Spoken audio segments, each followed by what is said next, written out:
Hey everyone, Rose here. I'm just recording a very brief intro for this particular video because it is essentially the follow-up to the previous video, so I won't take too much time to intro this and just let it continue on from where the last video picked up. Let me go through the rest of the trade paperbacks and then we'll see where it goes. So, getting to this next one, let's see if I can pull some out of here. First off, I have a signed edition that I won as part of an auction from Courtney Milan. This is The Duke Who Didn't. And this is definitely not my only experience with Courtney Milan. I've been reading Courtney Milan for years. This is the first signed copy of a book from her, and I've loved her writing for years. But you'll see Courtney Milan's books show up later on in terms of the mass market paperbacks that I own in my collection, and I'll explain a little bit more once we get there. But this is a signed edition. I'm definitely planning on reading this, and I'm definitely keeping it. After that is Sarah Morgan. This is One Summer in Paris. I have mentioned before that I love summer stories and summer romances. This is definitely one that I've wanted to get to for quite some time. I've read from Sarah Morgan before, but I don't think I've read this particular book, so I'm definitely looking forward to doing so. And then this is a novel from one of my other favorite romance authors. This is Brendan Novak's Before We Were Strangers. I'm not 100% sure if this would be considered romance or women's fiction. I hope to actually be able to... I've read Brendan Novak's other books before, but I don't believe I've read this particular one, but it's staying in my collection. And if I find that this is more women's fiction than it is romance, I'll change it accordingly in terms of the shelves. But I believe this was considered romance in terms of the tags for it. But we'll see. We'll see. If I'm wrong about it, please feel free to let me know in the comments below. Kind of adjusting the camera a little bit because it was a little bit awkward and cutting off my face, but it's fine. But the next two books that I want to highlight are two books that I think are out of print in terms of the editions that they have. But I actually really enjoyed this respective ABC series before it was canceled, and you can't find it anywhere now. I really, really wish that they would have released this particular series on DVD, because otherwise I would have bought it. I know it was canceled prematurely because of the devastating effects of the hurricane to the sets of this particular show, but it was so fascinating. I actually really enjoyed it. These two novels are within the 666 Park Avenue trilogy that was written by Gabriella Pierce, I believe. And these are the TV tie-in versions. So this is the first book in the series, 666 Park Avenue. And as you can see, this looks really steamy and cute. And then it's followed by The Lost Soul, which is this cover right here. I can't remember if The Lost Soul was the second book in this respective series or the third book. I'm not 100% sure. I know it's part of the 666 Park Avenue series, but I'm not 100% sure. But I did enjoy the TV tie-in versions of these covers, so I'm definitely not getting rid of this. I think I read part of 666 Park Avenue before in relation to the series because I wanted to know more about it, but I don't think I've touched The Lost Soul yet, so I'm definitely planning on reading these. I'm keeping them in my collection, and I'll give you my thoughts once I do completely read them and refresh my memory for them. Let's see, we have one book by Jennifer Prost. This is an author I've read from before, but not this particular series. This is All or Nothing at All. I have not read this yet, but I'm definitely holding on to it and keeping it in my collection for reference, and also just to be able to experience it for myself. And then I have several books by Kristen Proby, including this first book from the Romancing Manhattan series. This is All the Way by Kristen Proby. I have not read this yet. I definitely plan on it. I also think that I own the second book in this respective series, but I don't know where it is. I went looking for it thinking that I put it in another box someplace, but it may be that I didn't pick it up at all, but I do want to be able to read this, give my thoughts about it, and then if I enjoy it, then I'll pick up the other books in the respective series. But like, the cover looks cute and the premise of it really appealed to me, so I definitely want to be able to read it and give my thoughts on it. And then I have several books from the Fusion series that are here. Some of these I do own digitally, and then some of them I own in their physical forms. These are the ones I own in physical forms, which Close to You, Blush for Me, and The Beauty of Us are all ones that I own in their physical forms. These are not the first 3 books in the series. They're assorted from within that particular series. I'll put the first book in the series cover up for your reference, and then there's also, I think, another book in this series that I think is called Savor You, which I think is the latest and the last book in that respective series, if I remember correctly. But I'll put a picture of the cover up for your reference. But I do plan on reading all of those novels and giving my thoughts about them once I'm done. And then I have another one that I'm not 100% sure if this is considered romance. I did feature this on the channel before as part of one of my book hauls, and I'm glad that I was able to pick it up. This is Wait Until Midnight by Amanda Quick, and this is, I believe this is considered historical romance, but I'll give my thoughts about it once I read it. I have not read it yet. And then I have a signed edition copy of this particular book, which I have not read yet, and I'm excited to be able to pick it up. It is personalized to me, and I'm really happy that it is. It's from one of my favorite authors. This is Alicia Rye's Partners in Crime. I have not read this yet. I definitely plan on doing so. I've heard mixed opinions about it, but I'm still really excited because I do like the premise of it, and it seems like, I've heard that, like, the tonal of it, the tone of it is not communicated in the respective cover for it. I just think it's a really cute cover, and I do look forward to seeing what it has to offer in terms of the actual story. But I'll talk about Alicia Rye a little bit more because she wrote one of my favorite trilogies in terms of romance.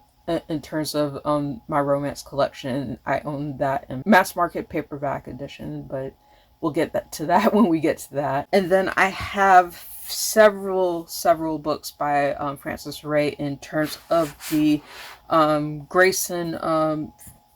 Grayson Friends novel series. These are not in order, like, they're in order in terms of, like, where they come in the series, but this is not like the first 4 books in the series. It's a very long series with respect to Frances Ray's work, and I own a number of this author's work. She passed away many years ago, and has been kind of a go-to author in the Black romance community in terms of the contributions that she has had in terms of things. But I do own several of her books, and to name, like, some of the Grayson Friends novels that I have include Just One Kiss. This was a really cute cover in terms of things.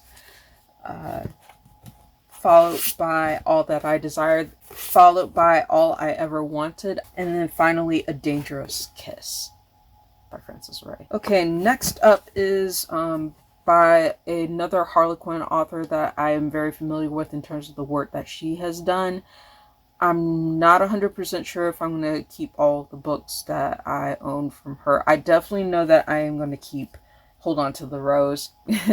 And, like, in terms of the premise of this, I actually really like this, and I'm planning on definitely reading through it and giving my thoughts about it once I get a chance to. But the Rose, I really like the cover for it. I like the premise of it, and from what I've experienced with Tiffany Rice, I love her writing, even if the stories that she has respectively told don't necessarily align with me, which I'll mention very briefly why I think that way, especially with the mention of this respective series. I have complicated thoughts about the original Sinners series in terms of Tiffany Rice, because it contains a lot of controversial content a lot. That's almost deserves a video for itself in terms of the the uh, the different things that happen within that respective series. I read it many years ago. It, people have reflected on it and gave it positive reviews around the time that it did release, but the issue is with some of the content that it's showcases, especially being erotica, but the way that some of those relationships transpire, I had problems with it back then. I have problems with it now, even thinking about it. But I still follow certain stories that are based within that series in terms of stuff, because I do feel an investment with seeing the fate of the characters. The original Sinners series that books that I own are The Virgin, which is, you can see this is the cover right here, and then The Queen.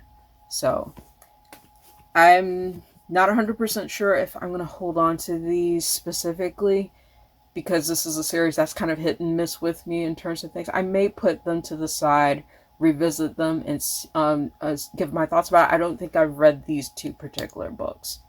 But I do want to reread them, review them. If I have read them before, I do want to reread them and give my fresh thoughts on them, and then we can decide whether or not they're on the chopping block. So I'm just going to set them to the side. Those will join in the ones that are in the tentative pile for right now. And this is a series by an author that I absolutely love, and I am never getting rid of the series. Never, ever, ever. And this is one of my all-time favorite series from this respective author. You probably know one, Nora Roberts. I remember when I picked up this respective series, it just basically blew me away in terms of the Bride Quartet. This is 4 books. As I mentioned, like, it's the Bride Quartet, and I love this respective edition. The first book in the series is Vision in White. So you can see this is a cover right here. Second book is Bed of Roses. And I have different editions of it. Some of them have just the standard print in terms of the trade paperback versions, and then I have some editions that have this French door. These were really in vogue for quite some time in terms of making the French type of door that contained the blurb and everything else. And I actually really liked this. I know it was probably expensive to print, but I actually really do enjoy this particular edition. That is the Bed of Roses is the second book in this series. And then the third book was called Savor the Moment. As you can see, this is the cover for this right here, and it's that respective edition as well. And then the last book is Happy Ever After, which is the 4th book in the quartet. Trying to make sure that my foot doesn't fall asleep while I'm down here, but we're almost done with this first part of the shelf, middle shelf, so let's go ahead and get into it. More of these are Nora Roberts books.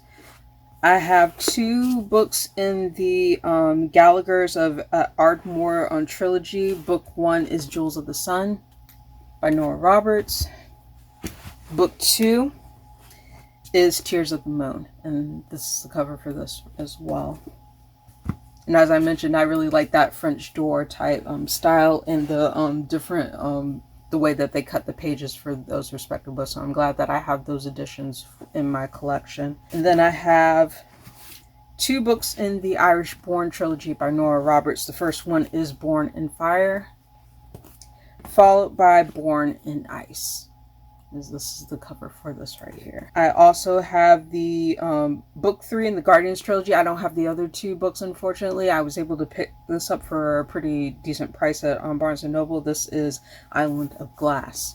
So let's go ahead. I think that's everything for this respective shelf, and I'm going to take some time to put these books back and then move on to the next 2 in the middle row here.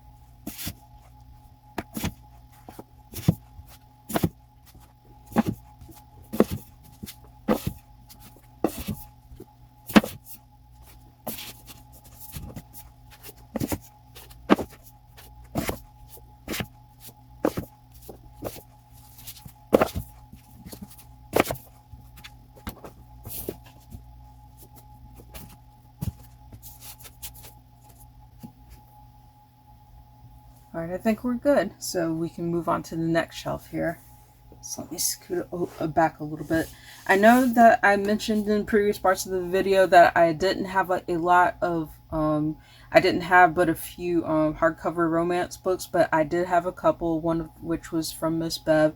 The other one is a special edition of the Bianche by Kit Rocha, which is comprised of two authors. I definitely wanted to get the special edition for this respective series.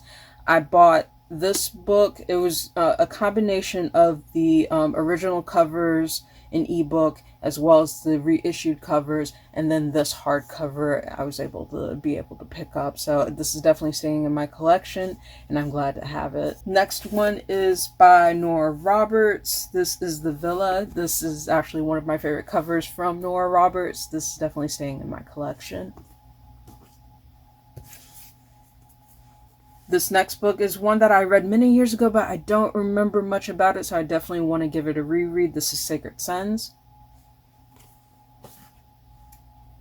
And then I have the Three Sisters Island trilogy, which is comprised of 3 books. This is Dance Upon the Air, which is the first book in the series, followed by Heaven and Earth, which is the second, and Face of Fire, which is the third. I think I started reading this trilogy many years ago as well, and not in this respective edition. I loved this particular edition of this respective series, so I definitely picked it up for my collection, but I definitely want to give it a reread and give my thoughts about it once I get an opportunity. And then I have 2 of the books from Farrah Rashan's series, The Dating Playbook here, as well as The Hookup Plan. These, I think, are book number 2 and 3 of this respective series. I own the first one in digitally, and I think I got it as a galley. I'll put the cover up for your reference here, but I definitely want to give full reviews of both The Dating Playbook, The Hookup Plan, and the respective first book in this respective trilogy. So we shall see, and I'm glad that I actually own all 3 of these books in my collection. And then I have the Grip trilogy by Kennedy Ryan. So for this respective series, I got the book box that came with all the little goodies, and the bookish box that had the tote bag, the Tumblr, other like different character quote cards and things like that, like all these little goodies and these respective books. So I have not read this respective series quite yet, but I definitely want to. The first book is called Flow, followed by Grip, which, as you can see, this is the cover here. And then the last book in the trilogy is Still by Kennedy Ryan. And then a couple of more of Kennedy Ryan books that I have actually read, but I have not reviewed quite yet, and I love them both.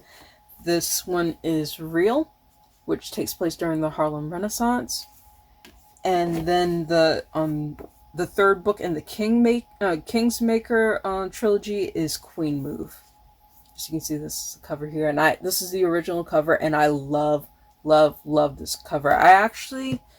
I have mixed feelings about like the redesign of some of the covers. I know that there is a trend going on in terms of the discrete covers that have been issued, but there's just something about like some of these that are just is great to be able to see black love portrayed on like the cover, and see a couple and see representation of the character. So I actually just really love covers like this, as well as the one for Real. These are 2 of my favorite covers from Kennedy Ryan, as well as another book by Kennedy Ryan that is actually one of my favorites, which I'm blanking on the name, but I'll put a cover up for your reference. I own this particular book in audiobook. I recently read it, and it's one of my all-time favorites. I think she did a wonderful job of showcasing the issues between that respective couple, and essentially like being able to show the family dynamics of that couple in terms of their second chance romance in the event of in the aftermath of a very messy divorce, and essentially like trying to deal with their business as well as being able to co-parent in with a lot of different issues that they're having to work through. So I really enjoyed that novel, and I definitely plan on reading more of Kennedy Ryan's work in the future. Next up, I have several books by Lexi Ryan, and I know that I own the first two books in this respective series digitally, but I bought all the other ones in physical form, like in terms of things, because I did like the covers for them. This is the third book in this respective series, and I keep forgetting the name of the series. I'll put the name up for your reference, but the third book is called Dirty Reckless Love by Lexi Ryan, followed by Wrapped in Love. So you can see this is the cover here. Then Crazy for Your Love by Lexi Ryan. This is the next book in that series.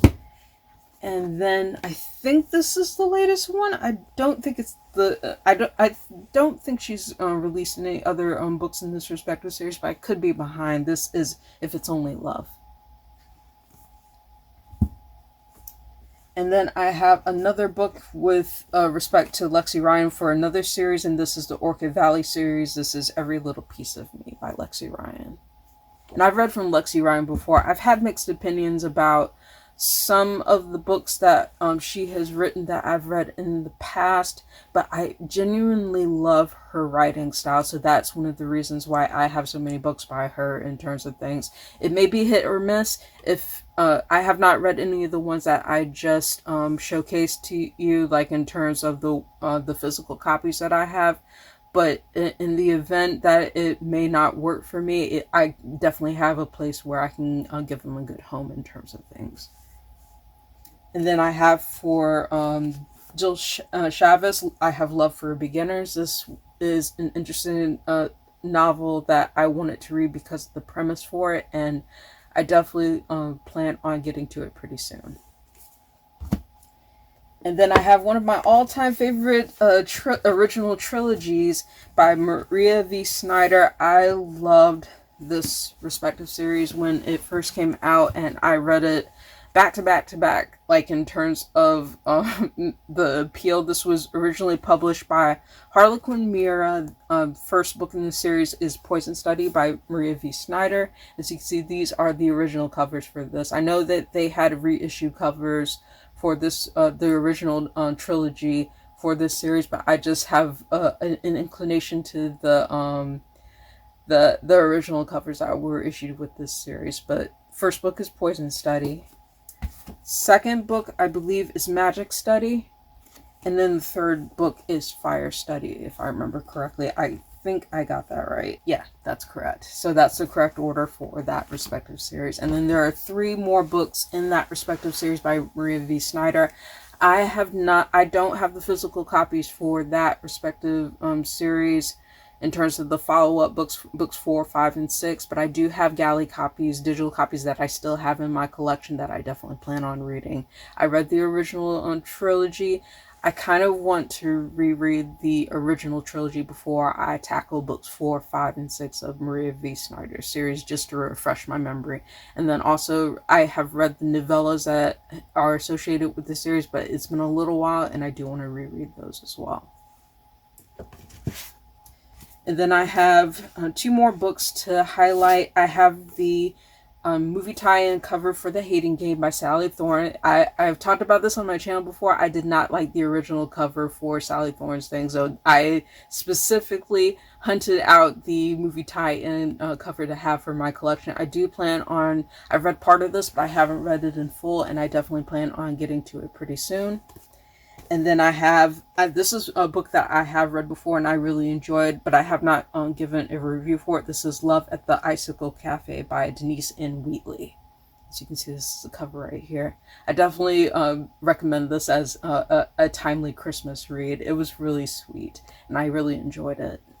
So that is it for this second part of this shelf. I went a little bit quicker than I expected for this respective shelf, so we're going to put the books back and then go to this last part over here. All right, very last bit of the trade paperback editions of books that I own, and then we're going to get into the start of the mass market paperbacks that which start on this respective shelf. So shouldn't but the trade paperbacks took a sizable amount of time, but y'all have no idea how many mass market paperback romance books that I have in terms of adult romance. But we'll at least start have a starting point to start off with, and then this that will conclude the first part of this bookshelf organization video with respect to my adult romance collection. So let's go ahead and finalize the trade paperback edition. So to start off with, in terms of these respective books, I have two books by Tia Williams that I picked up the physical copies for. The first one that I want to highlight, and I've read both of these, Tia Williams, A Perfect Find. I actually really enjoyed this respective novel. I need to write a review for it, and it has a movie adaptation, I think, on Netflix that I have not seen yet, that I definitely want to. And I definitely plan on watching it in terms of things, and I definitely plan on reviewing this particular novel. And then the second one is one that I've talked about. I've read it twice. I have not written a review for it, but the second book that I want to highlight from Tia Williams is 7 Days in June. I understand the mixed reception to 7 Days in June, but I actually really did enjoy this novel for what it offered. I enjoyed the writing. The couple is very, very messy, and normally I don't gravitate towards messy relationships in terms of things, but I thought that the writing for this one and also the portrayal of the couple was done in a way that was well done and had me following along from start to finish. So I definitely want to give a nuanced review of this when I have the opportunity to do so for both The Perfect Find as well as 7 Days in June, and I will give you my thoughts on that once I get a chance to be able to review my notes about it, review my thoughts, and give you my thoughts about it. And then the last two books, this is probably the one Samantha Young book that I really like that she's written in terms of things that wasn't part of a longer series. And I originally got this as a galley. This is Samantha Young's Hero, and there's also a follow-up novella which I think is called Villain, which I'll put the cover up for your reference. But I actually, for billionaire romance type books in terms of things, I actually appreciated Hero. Like, it's been a little while since I've read it. I really like the cover for it. I actually really enjoyed following along with the two main characters in this one. It wasn't a very long book. I definitely want to revisit it and review it and give my thoughts about it, but it's been a little while, so I do want to refresh my memory on this one. But I did enjoy it, hence why it's still in my collection. And then I have one of the books that I enjoyed by Zane that I know, as complicated as my feelings are about Zane's works, I can't deny the level of appeal in terms of what she has done for the erotica genre in general. And this one is, between this one as well as The Other Side of the Pillow, those books were ones that I gravitated towards of her work. I did not like Addicted. I did not even like the movie version of Addicted in terms of things, because of the way that it deals with sexual trauma and trauma in terms of things. I thought that I could understand certain things, but there were certain other things about it that I just didn't care for in terms of things. But I did like this respective novel, but it's been a while since I picked it up, so I definitely want to revisit it and give my fresh thoughts about it. But this is one that I liked. This is Afterburn by Zane, and this is, I think, an reissue cover. I actually really like the cover of this, and it's really pretty, but it's been a little while since I picked this one up, and I definitely want to give my fresh thoughts about it once I get a chance to revisit it. So that is it for my trade paperback books. So now we're going to get into mass market paperback editions, and I'm going to just start from this respective shelf in terms of what's on it, and then go to the bottom row here, which is all mass market paperback books. So I want to start off with a Kamani romance that I've had for not very long, and I was able to pick up a bunch of black romance, traditionally published romance, secondhand from Penguin Books. This first one was one that I got recently. This is Sweet Persuasions by Rochelle Alliers, and I have read from this author before, but it's been a long time. I have not read this particular one, so I'm definitely looking forward to it. Then I have two Victoria Alexander books. Both of these I got secondhand. The first one is The Princess and the Pea. I think I read this many years ago, and I think I read the audiobook version of it, but it's been so long since I've picked it up. I think I originally got a copy of this as an audiobook from my library, and I had checked it out. I don't know if it was books on tape or if it was digital. It's been too many years now. But wanted to reread this because I love the cover, and I love the reference to the Princess and the Pea in terms of that was a fairy tale that I gravitated towards when I was very young. So I definitely want to revisit this. And then this second one is The Lady in Question by Victoria Alexander. And this is one of the ones which has the step back. And as you can see, this is the step back edition. And I'm trying to collect as many step back romance books as I possibly can. Like, since they've kind of fallen out of favor in terms of publishing, I'm kind of sad that, that has not been a trend in terms of things. Like, you can still have the discreet covers, and then when you open up the book, you have the steamy thing. I think publishers could really value that, and in terms of showcasing the level of intimacy, in terms of books. I think that would be really cool, in terms of coming back to that classic romance, adult romance thing of having the step back, having the nicely designed cover, and then having the step back with the steamy art or steamy couple or what have you in terms of things. But that's just my opinion. And then I have Susan Anderson's Burning Up. I've read from Susan Anderson before, but it's been a while. This is one that I really like the cover of, but I've not read it yet, and I definitely plan on doing so.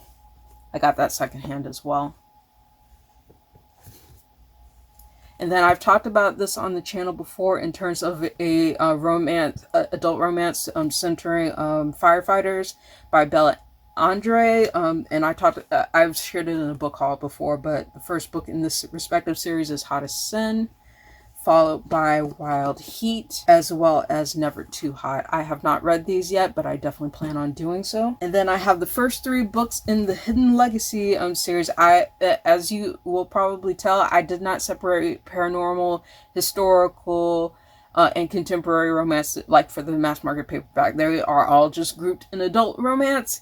And and I put them in alphabetical order as closely as I possibly could. But in terms of this respective shelf, I put the first three on this respective shelf, which for the Hidden Legacy series, it was originally a trilogy. The first book in that series was Burn for Me, followed by, I believe, trying to make sure that I have the right order for this, because I think the second book in this respective series was White Hot. Yes, that's the second book.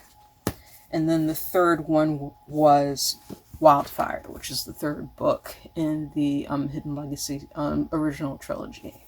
So let's put these books back. That is everything for the mass market paperback editions. I have some other books back here that I'm planning on moving that are part of my manga collection, which will probably go on another shelf at some point. What I may do is, as I'm going through, if there are more mass market paperbacks from my other shelf that can fit on here, I may rearrange stuff, but for right now, they're going to stay where they are. So since we ended up finishing off the second shelf here, I'm going to end the video respectively. The next video will be a look at the third row of this respective shelf, which will end what was originally supposed to be one video, but unfortunately, best laid plans. I thank you for following me in terms of this respective bookshelf organization video. If you like this video, please give it a thumbs up, hit the subscribe button, and hit the bell to be informed of when I post post new videos. Thank you again for watching. I hope you have a wonderful day, and I'll see you next video. Bye.